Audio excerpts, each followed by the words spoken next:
kuambitenena rejesu malalo izahai ainutsarana kahirate nyavyamina itwetsabetsaka wampunaya kuambitenena rejesu malalo izahai ainutsarana kahirate nyavyamina itwetsabetsaka wampunaya irate nyavyamina itwetsabetsaka wampunaya.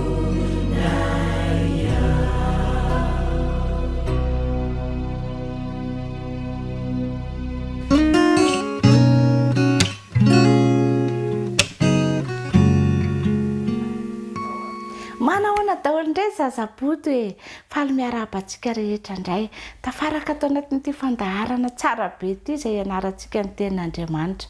Iaraka hivavaka aloha isika hisaotra an'Andriamanitra dia akambana indray ny tanana, ahondrika ny loha, akipy ny maso. Saotranao izay Jesosy io. Saotranao satria omenao sabata fitsarana mandrakariva. Tahio ny ankizy rehetra mba hazoto hideranao amin'ny fo ary hisaotranao fa tena tianay ianao. Amin'ny anaran'i Jesosy. Amen. Tsara be indray nge ny lesona ny ianarantsika e. Dia izao indray koa mbola tsara be koa ny lesona ianarantsika amin'ity anio ity. Fantatrareo ve ny lohateniny? Ilay fankalazana voalohany ny andro nahaterahan'i Jesosy. Tia no aniversera voalohan'i Jesosy rakiza. Tamin'ny herinsika dia nahitany hoe fanomezana nomenan'i Jesosy tamin'izy voateraka. Fa izao indray rehefa aniverserany dia nankalazaina ny aniverserany. Ao amin'ny Korinthiana 2:7-5:10 misy teny atao tsy akijery ao atao tsy akijery dia andao ary araka aleo aloha za manao voalohany aleo aloha za manao voalohany.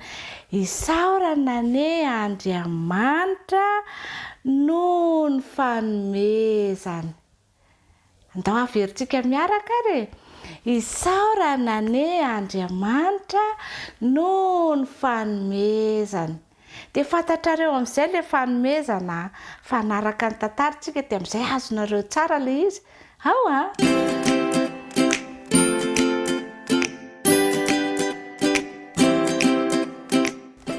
Toerana be olona sy feno tabataba Betlehema. Nifanesika teny amin'ny lalana tery ny olona ary reraka daholo izy ireo. Nandeha nandritra ny fotoana maro izy ireo mba hatongavana ny Betlehema.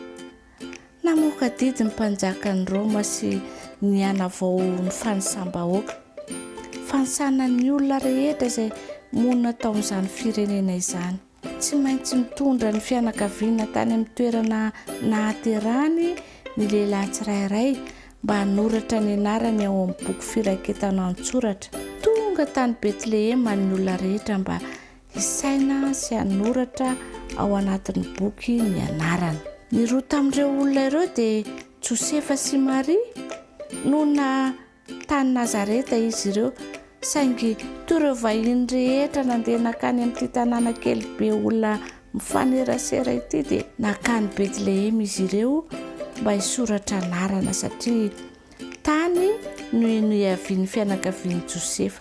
Lavitra tokoa izany dia izany ary reraka dia reraka izy ireo.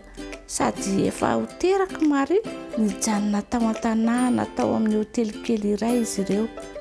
Natsoina hoe tranom-bahiny tamin'izany fotoana izany. Saingy efa disaoriana loatra Josefa sy Maria. Nisy vahiny maro hafa tonga talohan'izy ireo tao. Tsy nisy efitrano tavela intsony tao amin'ilay hotely kely. Nalahelo an'i Maria sy Josefa ilay tompontrano.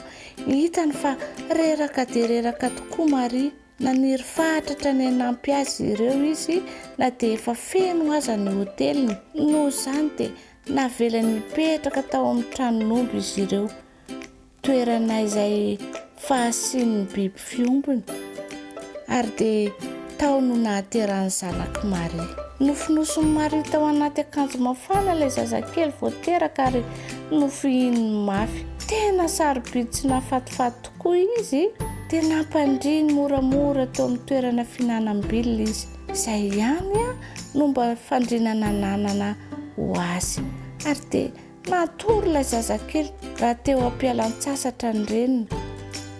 Tena tian'i Josefa sy Maria tokoa ilay zanak'izy ireo voateraka. Saingy tsy nitovy tamin'ny zazakely rehetra ny zanaky Maria. Jesosy no anarany, ilay mpanjaka ny lanitra. Tonga zazakely teto tany izy mba ahafahany maneho amintsika ny tena toetran'Andriamanitra. Nandao ny hatsarany lanitra sy ny voninahiny izy mba ho tanteraka, mba ho teraka ho an-trano fitoerana biby fiompy ary natory teo amin'ny fandriana vita amin'ny vilona. Natakalo ny toerana misy omby sy apondra ny fiainany niaraka tamin'ny rainy izay any an-danitra sy ny anjeliny. Sitra andao ny lanitra mba hamonjena ny tany amin'ny fahotana. Ny fahaterahan'i Jesosy no antony nankalazan'ny olona ny Krismasy. Ny Krismasy dia mahakasika an'i Kristy izay anarana iray hafa ho an'i Jesosy. Isaky ny Krismasy dia mahatsiaro ny olona fa nisafidy ny ho teraka tao an-tranon'omby izy mba hanehoany amintsika ny tena toetran'Andriamanitra. Io koa dia fotoana isaonana azy no natongavany hamonjy antsika. Ny Krismasy dia fotoana izarana ny fitiavany amin'ny olona rehetra.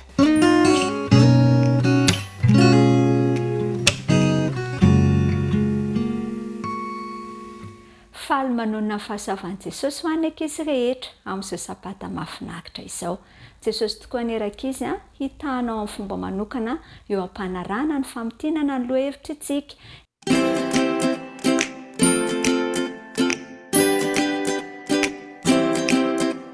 Efa nisy fotoana ve ankizy nahafarana ianao tamin'ny fifaninanana hazakazaka, na tamin'ny fianarana mamatotra tady kiraro, na koa tamin'ny famintanana fanadinana tany an-tsekoly? Ny lehilahy voalaza ato amin'ny tantarantsika dia nahafantatra tsara izany hoe farany indrindra tsy lasa tao anatin'ny farihy izany. Tonga tao Jerosalema tokoa Jesosy tamin'izay mba hanatrika andro firavoravoana. Lasa eriny sainy rehefa nandeha irery ny sabata maraina izy. Tsy ela dia tonga teo akaiky ny farihy anankiray izy, antsoina hoe Betesda izany rakizy. Nisy fialofana 5 tsara tarehy manodidina izany farihy izany, karazana toerana tokony ahitana fiadanana io toerana io, toerana tokony hanirian'ny zava-maitso tsara tarehy sy ny voninkazo koa voninkazo izay maro loko. Indrisy anefa fa toeran'ny aretina sy ny fahoriana izany. Hitana manodidina ny farihy ny olona mitolona mafy, mitsilany eny rehetra eny, na miokoka eo am-piatrehana ny aretina. Olona re zao nijanona ary Jesosy, mijery ny manodidina izy. Hitany avokoa ny jamba sy ny marenina ary ny mandringa. Tao ny marary vavony sy ny feno areti-koditra. Tao ny nanana areti-tsaina. Nangoraka ireo be antitra sy ny ankizy ary ireo maro hafa koa nge Jesosy. Tonga teo avokoa ireo olona rehetra ireo satria nanantena fahagagana izy ireo rankizy. Toerana tsy nahitana fanantenana koa nefa izany toerana izany azo lazaina hoe toerany fahadisom-panantenana mihitsy azy. Niandry ny fihetsehan'ny rano mantsy ny olona. Maro noho iny fa misy anjely manetsika ny rano izay rehetra tafidina voalohany ao anatin'io rano io. Rehefa mihetsika izany rano izany no sitrany. Fantatry Jesosy anefa fa tsy magana izany, fanantenana sandoka ihany izany. Kanefa ny olona dia niandry sy nijery teo ihany. Raha vao nanomboka netsika ny rano dia ny olona matanjaka ange no tonga miazakazaka avy hatrany ao nandinika ireo vahoaka narary ary Jesosy ka onena azy ny fony.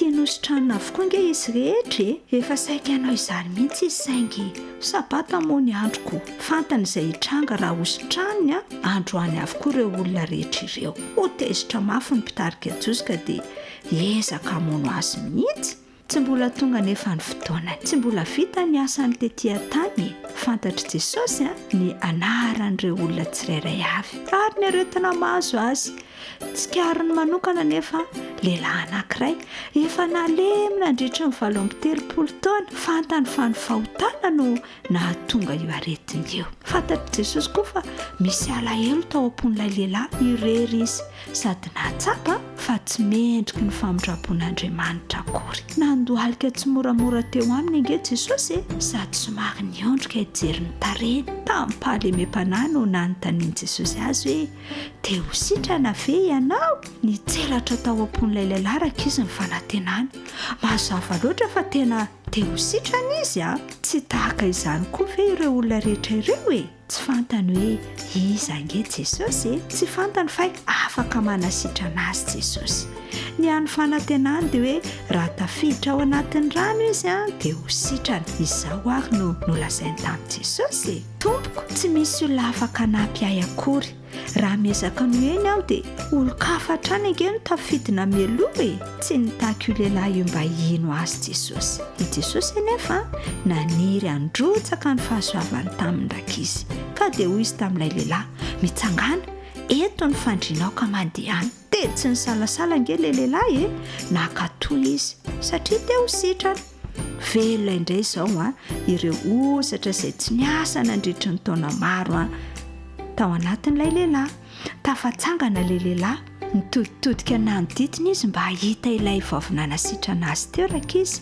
tsy hitany intsony anefa Jesosy fa lasa nitsorika tany anaty vahoaka nifanena tao amin'ny tempoly Jesosy ilay lehilahy taty aoriana tsy ombotratra ny hafaliany no tantarainy tamin'izay rehetra nifanena taminy eny ny vaovao mafaly momba ny Jesosy nanasitrana ny vatan'ny lehilahy anankiray Jesosy tamin'io andro io namerina ny fifandraisany tamin'Andriamanitra ihany koa ny fahasoavan'i Jesosy nanasitrana ampitiavana ary no nitenenan'i Jesosy atsika anio te ho sitrana ve ianao tiany ho salama ara-batana sy ara-panahy ange tsika maniry ny androtsaka ny fahasoavany amintsika ihany koa rakizy Jesosy tsy hanaiky azy ve isika anio andao ekentsika Jesosy ho mpamonjy atsika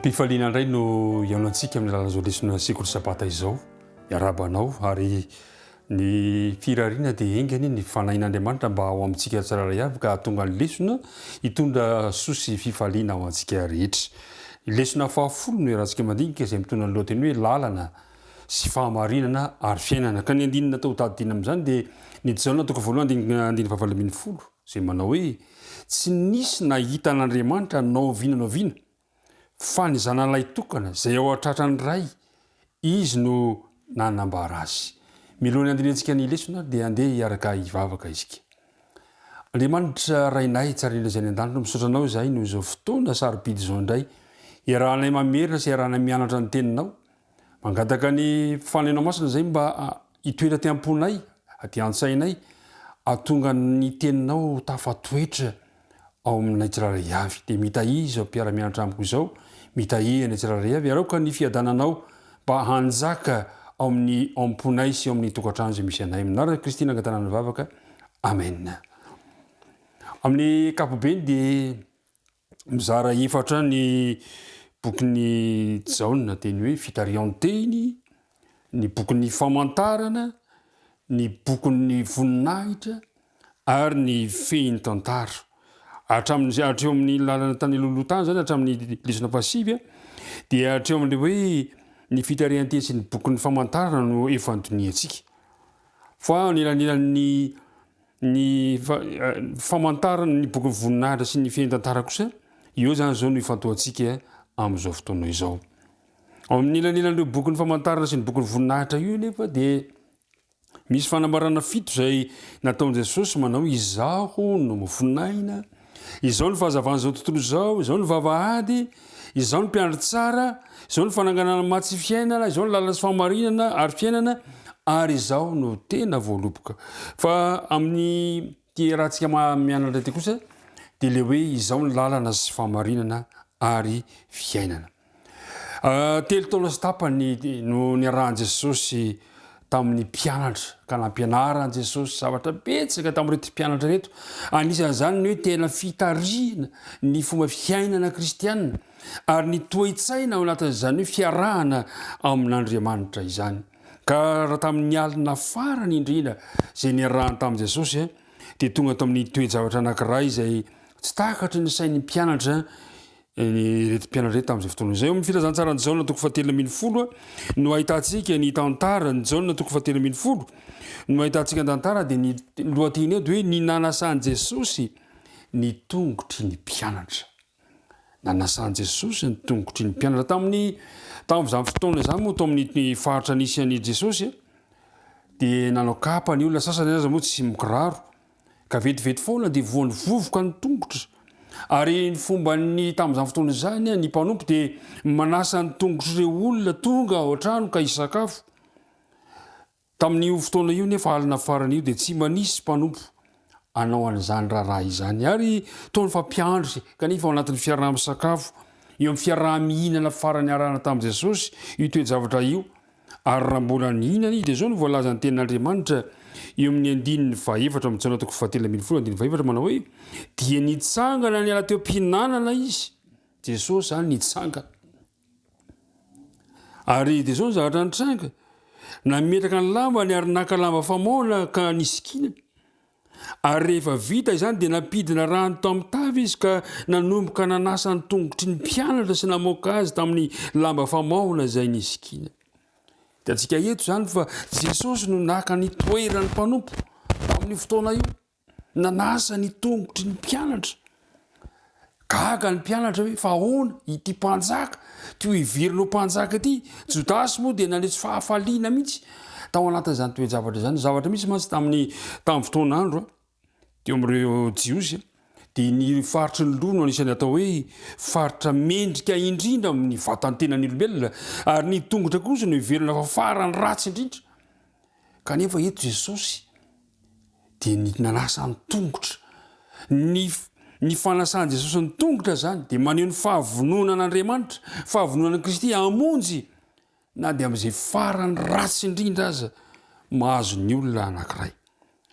Tena fandavan-tena, fanoloran-tena ary nampianatra Jesosy eto ny amin'ny hoe fanetretena. Ary izay indrindra ny zavatra ambarana ty lesona ty nampianarana Jesosy dia nankeo amin'ny Simona Petera izy fa hoy Petera tompoko ianao fa nanasa ny tongotro. Tsy nanaiky Petera. Dia hoy Jesosy hoe hoy ny voalazan'i Jesosy. Jesosy namalaka na hoe izay ataoko dia tsy fantatrao ankehitriny fa ho fantatrao raha hatr'izay. Fa hoy Petera taminy sanatria raha nasa ny tongotro ianao. Dia hoy Jesosy taminy hoe raha tsy ho sasako ianao dia tsy manana anjara amiko. Taitro Petera. Dia hoy Petera hoe eny ary ao fa ekeko fa tsy ny tongotro ihany fa ny tanako sy ny lohako. Tsy takatro Petera. Ny zavatra tiany Jesosy ampitaina fa nampianatra Jesosy ny amin'ny fanetretena. Ny fanetretena no tiany Jesosy ananana eo amin'ity tantara. Izao ny voalazany eo amin'ny 15:10. Fianarana no nomeko anareo mba hanaovanareo araka izay nataoko taminareo. Ry mpiara-mianatra namana isany. Ny leson'ny fanetretena eto no tiany Jesosy nampitaina tamin'ity alina farany ity. Alina izay nametrahany Jesosy fanompoam-pivavahana lehibe izay tokony arahany kristianina amin'izao fotoana izao ny fifanasa-tongotra. Rehefa vita izay fotoana izay dia izao no voalazany eo amin'ny 17:30 vita izay fiaraha-misakafo izay izay fametrahany Jesosy ny leson'ny fanetretena izay.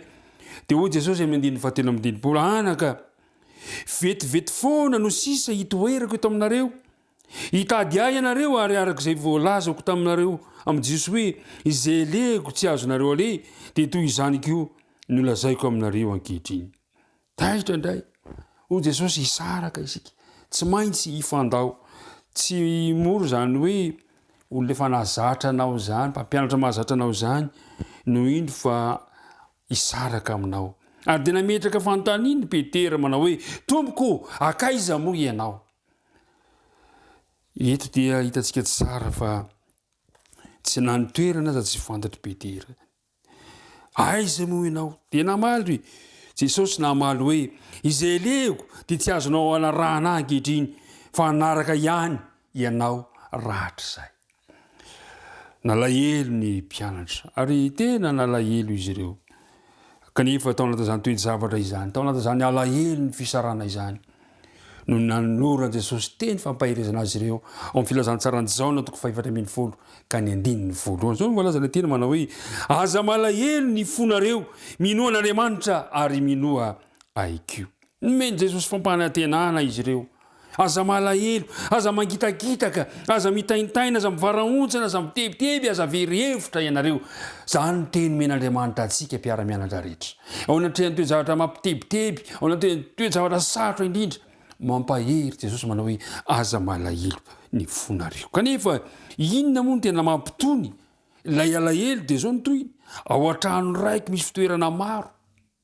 Raha zany dia malaza taminareo aho fa andeha amboatra fitoerana ho anareo aho.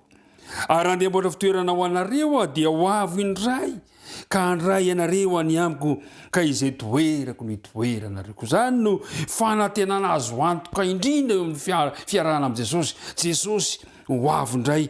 I Jesosy ilay tompon'ny fiainantsika, Jesosy ilay loharan'ny fiainantsika, Jesosy ilay tsy mamitaka, ilay Andriamanitra tonga nofo no miteny manao hoe ho avy indray.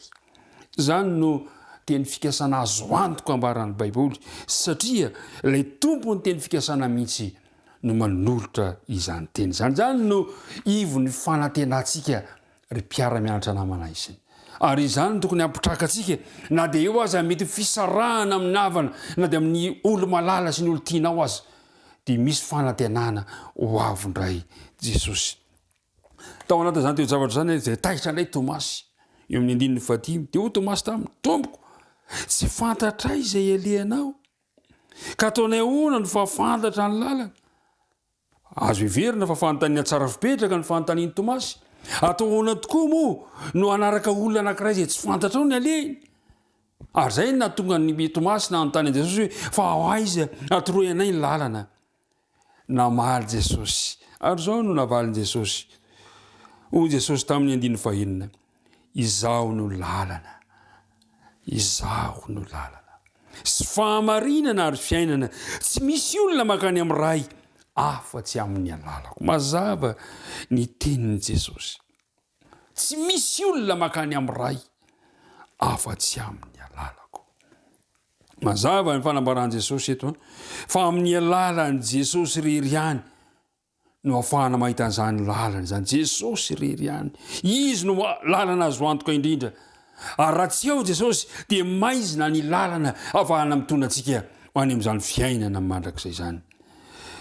Dia nitohizan'i Jesosy ihany ny amin'ny teny manao hoe izaho no lalana sy fahamarinana. Jesosy ilay fahamarinana azo antoka. Manerana ny filazantsarany Jaona dia fantantsika tsara fa nisy fifandraisana akaiky teo amin'ny Jesosy, teo amin'ny rainy ary teo amin'ny fanahy masina. Mifandray hitantsika tsara manomboka any amin'ny filazantsarany Jaona 1 no ahitantsika an'izany rehetrarehetra zany ka ilazana amintsika fa Jesosy mihitsy ilay fahamarinana. Tsy ny fahamarinako ny fahamarinana, tsy ny fahamarinan'ny fiangonana ny fahamarinana fa ny fahamarinan'i Jesosy ny fahamarinan'ny fiangonana. Ny fahamarinan'i Jesosy ny fahamarinako satria Jesosy mihitsy. Tsy hoe manao fahamarinana fotsiny Jesosy fa izy mihitsy no fahamarinana. Tsy hevitra na tsangakevitra fotsiny ilay fahamarinana fa ilay olona, ilay Andriamanitra tonga nofo, io ilay fahamarinana. Ary zay ny mahafinaritra indrindra ny amin'ny fanambarana izay napetraka Jesosy. Petraka nefa amin'ny fanontaniana hoe aiza nefa no ahitantsika izay fahamarinana izay. Ary izay ny mahafinaritra indrindra ny ilazan'i Jesosy ny amin'ny ity fanambarana ity. Ary fantantsika tsara fa manana anjara toerana lehibe amin'ny soratra masina ny fanambarana antsika momba ny lalana sy fahamarinana ary fiainana. Ka na tonga Jesosy ilaza ao amin'ny filazantsarany Jaona 5 ka ny 9:7 izay mivaky toy izao manao hoe dinionnareo ny soratra masina. Eo anatrehany toe-javatra rehetra mba ahafahantsika mahita an'ilay lalana mba hafahantsika mahita le fahamarinana dia jesosy ihany manome ny vahaolana tinionareo ny soratra masina fa ao aminy no manananareo fiainana mandrakizay ary ireny ho jesosy no manambara. Aiza no ahitantsika ny fahamarinana dia zao mazava ny teny jesosy mafandinihy atsika ny soratra masina. Fantatsika tsara fa jesosy rehefa nampianatra ny mpianatra rehefa nitorony ten'Andriamanitra tamin'ny olona rehetra dia nanomboka tany boky Mosesy izy. Jesosy dia nankafy mihitsy ary nampianatra ny olona ny amin'ny testamenta taloha mba hahafahan'ny olona mahatoky izy ny teny jesosy amin'ny filazantsara ny 5 andininy 4 manao hoe fa raha nino ny Mosesy ianareo dia hino aho. Mampalahelo amin'izao fotoana izao tadiavin'ny kristianina ilika ny boky Mosesy. Jesosy nefa manambara amintsika fa raha nino any Mosesy ianareo, zany hoe tsy azo ailika ny boky ny testamenta taloha mba hahafahantsika matakatra ny testamenta vaovao, mba hahafahantsika mahita an Jesosy. Hoy izy hoe fa raha nino any Mosesy ianareo dia ino aho, satria nanoratra ny laza izy. Fa raha tsy mino izay nosoratany ianareo, ataonareo ahoana ny finon teniko. Mazava ny teny Jesosy. Fa mba hahitantsika ny fahamarinana dia mandinika ny soratra masina isika. Ao aminy no manambara aho Jesosy. Mazava tsara zany fa ny Baiboly ry namana isany, ry mpiara-mianatra namana isany no manambara antsika ny andohana, manambara antsika ny hevitry ny fiainana, manambara antsika ny amin'ny mandrakizay, manambara antsika le lalana sy fahamarinana ary fiainana. Ary zay nahatonga ny Paoly ampirisika ny kristiana manao hoe Kolosiana 4:9 manao hoe aoka ny teny Kristy hitoetra betsaka ao aminareo. Mazava ny teny. Ka raha ny teny Jesosy manao hoe izao no lalana sy fahamarinana ary fiainana dia mba ahafahantsika mahita an'izay dia hoy Jesosy Paoly manao hoe aoka ary ny teny Kristy hitoetra ao aminareo. Ao amin'ny Tesalonianina 1:2 koa ary mpandinihana n'le soratra masina isika fantatsika le lalana sy le fahamarinana dia manentany Paoly manao hoe raiso ho tena tenin'Andriamanitra ny soratra masina. Tsy tenin'olombelona fa tenin'Andriamanitra. Ary eo amin'ny filazantsara ny Jaona 5:10, filazantsara ny Jaona 5:10 ka ny 9:7 dia manambara an'izao no tenin'Andriamanitra amin'ny 9:7 manao hoe Jaona 5:10 ka ny 9:7 efa mahadio raha teo ianareo no ny teniko izay nolazaiko taminareo. Ilay soratra masina mampafantatra antsika le lalana, ilay soratra masina izay mampafantatra antsika le fahamarinana sy fiainana dia mitondra antsika ao amin'ny fahadiovana amin'ny lafiny rehetrarehetra eo amin'ny fiainantsika andavanandro. Ary izay no mahatonga ny Paolo Salamo ilaza sy resy lahatra manao hoe fa fanilo ny tongotro sy fanazavana ny lalako ny teninao. Ny soratra masina zany no mitondra fahazavana ahafahantsika mahita le lalana sy fahamarinana ary fiainana. Tsy misy nahita ny ray o Jesosy fa Jesosy no nanambara an'le ray. Koa ny tiako ampitaina amintsika amin'ity lesitsika ity ry namana isany dia zao Jesosy ilay lalana sy fahamarinana ary fiainana ho antsika. Jesosy no fahazavana hitondra antsika ao amin'izany lalana fahamarinana ary fiainana izany.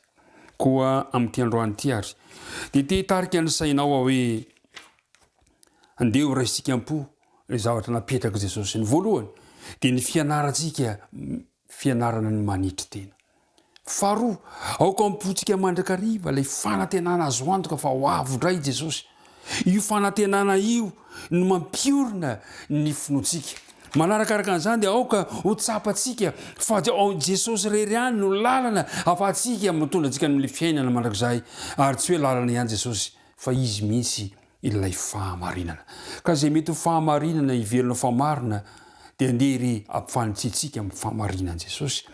Ka rehefa tsy mety amin'izay lazain'ny soratra masina dia andeha isika hiaraka iverina makao amin'ny soratra masina satria ny soratra masina irery ihany no manambara ny marina arak'izay voalaza ny tenin'Andriamanitra. Koa amin'ity androany ity ary dia mirary soanao ary tiako ny andraisanao fanapa-kevitra ka andraisanao ny fanapa-kevitra ao manao hoe Jesosy eo ianao irery no an'ny lalana azo kitokina ka raiso ekeo ny fanolorako ny tenako anao satria ianao no lalana hoa ianao ny fahamarinana ary ianao ny fiainana hoa ka dia raha risoanao mpiara-mianatra rehetra tahin'Andriamanitra ka isika rehetrarehetrarehetra ne dia mba samy tsy ho diso anjara amin'ilay fanantenana azo antoka hoe ho avondray Jesosy dia ny tompo any hombanao sy ny ankonanao ndeha indray isika toy ny mahazatra ho toanantsika amin'ny lalana fanatitra ity sekoly izay misy antsika ity ka dia natanteraka izany fanatitra izany isika kehitriny.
Tompo Andriamanitra io misaotranao izahay noho ny lesona sarobidy izay nomenao anay ka nampianaranao anay ny toetra izay tokony hanananay ny fanitretena io amin'ny toe-javatra rehetra ny ampitombona mandrakarivam-ponay ny fanantenana fa ho avy ianao ary mba hifikiranay ianao ilay lalana sy fahamarinana ary fiainana ary indrindrandrindra ny fanapa-kevitra ho raisinay azoto andinika ilay teninao izay mampafantatra anay izany lalana sy fahamarinana izany dia mitahi izao mpiaino izao mitahihana tsiraray avy fa nivavaka tononona sy agnatahana noho ny amin'ny anaran'i Jesosy irery ihany. Amen.